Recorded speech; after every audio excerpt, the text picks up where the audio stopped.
Mit navn er Lars Kofod Jensen, og jeg er projektleder på projekt Intropol. Intropol er det kommende digitale mødested og værested og studiested for studerende og ansatte på Metropol. Det er det system, man som studerende finder sit schema. Det er der, hvor man får stillet sine opgaver og afleverer dem.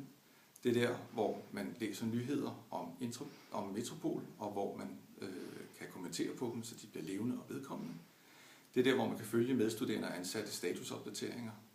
Og det er der, hvor man kan finde de informationer, som er nødvendige for både ansatte og studerende, for at man kan være studerende og ansat på Metropol. Den proces, der er gået forud for valget af system, er, at vi har fravalgt at vælge et standardsystem.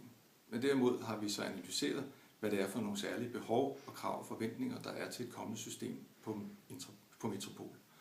Og det er så sket i nogle forskellige sammenhænge, hvor studerende og ansatte i workshops eller i grupper har tilkendegivet, hvad det er for nogle særlige behov, man har. De her behov og ønsker er så blevet nedskrevet, diskuteret og analyseret, og så kommet i en kravspecifikation, som forskellige leverandører har haft mulighed for at svare på. Vi har så fundet den leverandør, som skal levere Intropol, og det sker så således, at Intropol kan åbne i januar 2014.